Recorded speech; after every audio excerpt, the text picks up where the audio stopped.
Hello, hello. All right, so I am super excited. I love digging into the topic of the narcissist, or what some people call a difficult person, because it's such a juicy topic. And right now, I love the fact that Trump is in office because he's shining a huge light on what exactly a narcissist is and allowing people to get what that impact is. And they can see really clearly, because he's such an extreme case, they can see really clearly the behaviors. So I want to call this out as far as you being able to either work with them or avoid them in your business, because either scenario presents interesting challenges for you in your business. If you are trying to work with clients and they're actually a narcissist, then you could be beating your head against the wall thinking that you're not getting somewhere, when it's not about you not being able to do your job properly. It's just a matter of who they are. So let's talk a little bit about the narcissist and what some of the characteristic qualities are. And I know a lot of people tend to, put this narcissist thing into this big, bad, evil, this horrible situation, but it's just a matter of, I think it's a matter of getting to the place where you recognize some of the key characteristics and understanding where they're coming from, so that you know how to interact, engage, or respond, or just avoid altogether. So one of the main things that is really always a challenge for my clients when I work with them, for a challenge for them to actually get, and I have to spend a fair bit of time to get them to get this, but you as a non-narcissist person, I'm assuming you're non-narcissist because you're actually watching this, but you are, you care about other people. You care about how you affect them. You care about how you interact with them. And the thing is that recognizing that a narcissist probably doesn't care. That's really hard for a person who does care, because you can't see that somebody would possibly do things intentionally to irritate another person so that they get what they want. And that idea that someone would actually intentionally do that is kind of mind-boggling for those of us that care about people. And so understanding that they're not interested in whether you feel good or don't feel good, that's really important. And the other big thing that's really important for you to get is that for the narcissist, their main objective is to feed off of your emotional response. So now it starts to make more sense, where we see, the typical love bombing, where they'll love up on you, they'll spend all kinds of attention on you, and they make you think that they are the most perfect person in the world, whether it's a perfect client or perfect supplier or a perfect partner. They play up on that to hook you in, to make you feel like you are part of this piece, part of this, entrapment. Hey, Pinky. They make you feel like you are their world, their everything. And for someone who is, who's more empathetic, you think, wow, this is great. Oh my God, this person really loves me. And the fact is, they don't care about you one way or the other. What they're looking for is to feed off of your emotional reaction. And this is a really hard piece for people to get, that someone would actually just want that. So, but if you start to accept it, you can start to see the patterns in what they're doing and why they're doing it. And granted, it's not necessarily easy. You're not necessarily going to get it just from watching this video and go, oh, okay, that's what they're doing, great. Usually it takes a bit of processing to, to work through the different layers of your resistance of why they would, why they wouldn't, and internalizing it, letting it sink in. But for now, I just want to put that out, that this is really what it's about, is that they want to feed off of your energy, your emotional reaction. So positive or negative, whether you love them or whether you hate them, they're getting an emotional hit. They're getting that energy coming in, yeah. And like vampires, they're feeding off of you. And when they want more of a feed, they will provoke. And so it's either to love bomb you some more and, get that like, oh, wow, you're so awesome, or to provoke you. And quite honestly, we know from ourselves, it is easier to provoke somebody. It's easier to poke at them and get that energetic emotional reaction from the angry side than it is from the love side. So this is why we call them difficult people, because they are actually looking to be difficult. I know it's a really hard concept for most people to get, but yes, they want to be assholes. They're trying to be assholes because that pisses you off, and then they get to feed. It's very self-serving. And when you start to realize that that's what's going on, then you can start to change your dynamics with them. You don't get hooked in. You don't get sucked into this, and you can start to see what is happening in the situation, right? So I'll use Trump as an example because he's such a great example.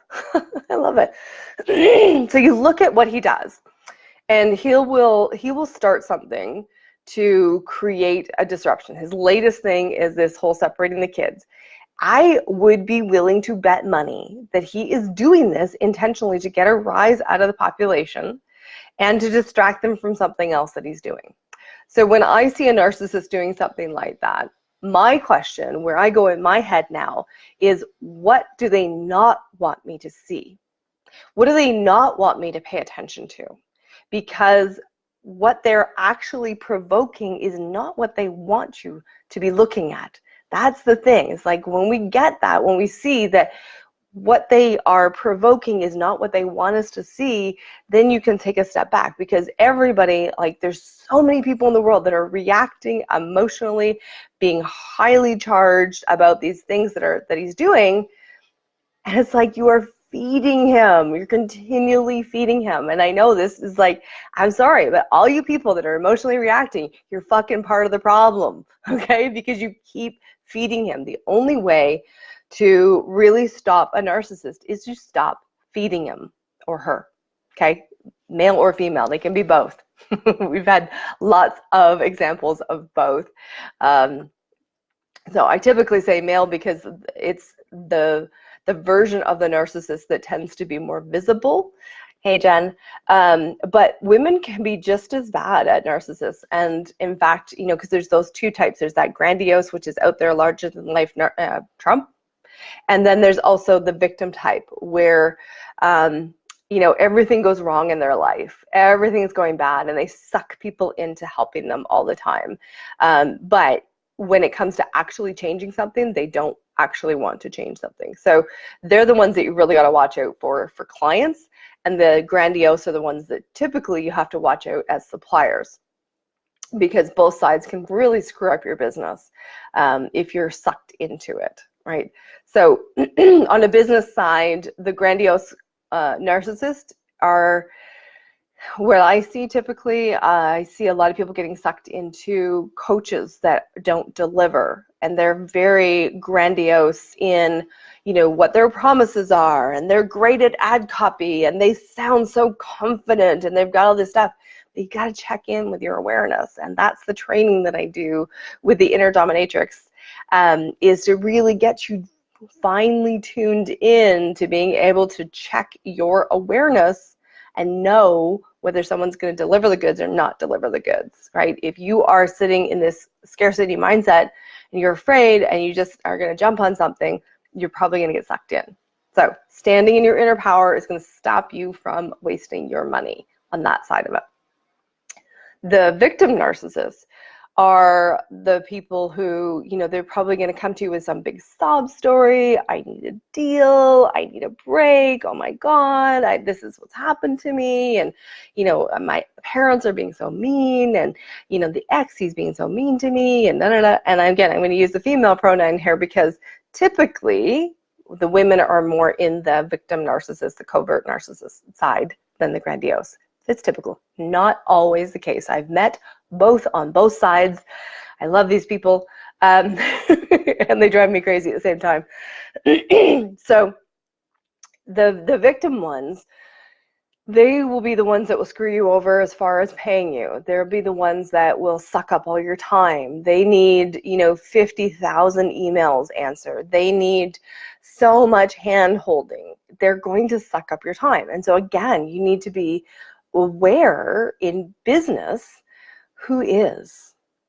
one of these? Who is that piece? So recognizing them is going to be sussing out, again, really being able to check in intuitively.